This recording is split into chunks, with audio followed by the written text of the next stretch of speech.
Hey, it's Tessa with Hip Over 50, and actually that's what we're aiming for, isn't it? To feel really good about being over 50? I know I am. So are you ready to feel better about your age? I'm going to give you at least 10 reasons why you're actually better off over 50, plus a tip on how to turn back the clock to feel and look younger. It really annoys me when ageism pops up in culture and our daily life. It can be subtle or blatant, but it's always there. Remember those jokes about President Biden? To be fair, he wasn't exactly a poster child for the 80s. But do we need to be topped up annually with boosters and shots to survive? There's this perception that the older you get, the more fragile you are and the more prone to falling apart. But it doesn't have to be that way. There are upsides to every age. Let's look at ours and find out how we can turn back the clock. Here's the unexpected advantages to being a boomer over 50. Number one, there's no one telling us what to do anymore. We're free to make the choices we want without the guilt. Move abroad on your own? Why not? Make yourself a priority. Take that trip. Take up that hobby or pickleball. You don't have to please anyone but yourself if you don't want to. Number two, we've been lucky. We didn't start the fire, but except for a few skirmishes and scuffles on the world stage, we've actually enjoyed peace for decades. Remember when you could meet your love at the airport gate, greet them with a big hug, and send them off with... Well, we didn't have any security screening back then, and it was wonderful. You could not only meet somebody at the gate, but they could see you off. Travel was much less of a hassle. Number four, the 60s and the 70s were all us. And yes, we'll even cop to the 80s. Music, style, fashion, that's all still reverberating around the world, still so influential.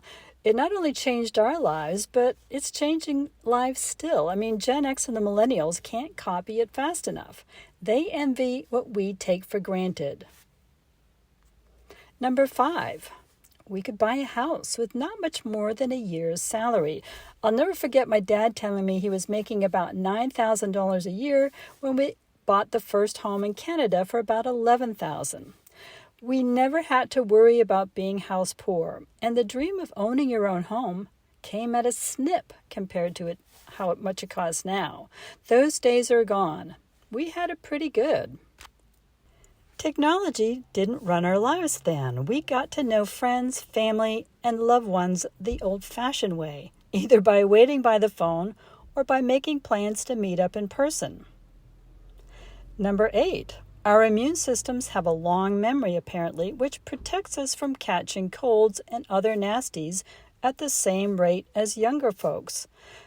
Same thing with allergies. The older we get, the less severe they are. In fact, the older we get, the happier we are. Studies show that aging helps us accentuate the positives and downplay the negatives. We probably figure, what the heck? Over time, we're more likely to focus on what's good and not what's wrong. And that is good to know. And last but not least, apparently we're having better sex. 70% of women and 74% of men in a survey of those over 60 reported more satisfaction than when they were in their 40s. And that might have something to do with making ourselves a priority. I wouldn't be surprised. Definitely something to look forward to. So you see, there's a lot of reasons to appreciate being over 50. But now that we're here, how can we make the most of this time of life? How can we break the rules around getting older? Well, we can change what we believe, because what we believe is true has a knock-on effect. Think you'll get sick this winter? You probably will. Think you're immune to what's going around? You're probably right on that too. Your brain's expectations of what it means to get older affects how we get older. With our expectations, we can change how we perceive ourselves and how others see us too. So what does 50, 60, or 70 look like to you? I mean, what if you changed your expectations about what those numbers meant? There's this great book called The Expectation Effect by David Robson. I highly recommend it. It's fascinating stuff. It includes many examples of how what we expect predicts what we get, but one in particular stands out. It was a landmark study by Ellen Langer, who's an American professor of psychology at Harvard. She put 70-something men in a time capsule that recreated what their life was like of 20 years earlier. I mean, everything from clothing to food, technology or lack of it, to what was on TV, to music, they were immersed in another time zone, literally. They were tested before and after, and it proved that this experiment literally changed how they saw themselves.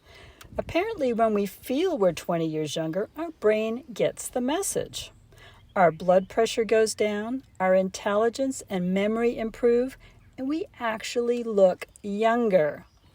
I'm all for that, aren't you? So what does this mean? It means that your brain is an amazing tool that you can use as well to turn back the clock. So see yourself as youthful. Banish that negative self-talk about aging. Smile when you look in the mirror. I mean, hell, just smile. It's an instant facelift. Think young, dress young, play music from your youth. Don't talk about your age.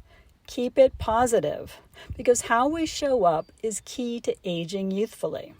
So turning back the clock is entirely within your control. When you see yourself as youthful, it sends a signal to your brain and your body. This is who you are now. You know, I'm not saying drag out the miniskirt, although go for it if you want. But what you wear, how you move, and what you say can have a much more powerful effect than you realize on how you perceive yourself and how you are perceived. And it's kind of a mirror effect. You know, when we feel and look younger, that's how people treat us. You know, it's funny, but I feel like my life is just beginning, and yet, of course, I've never been older.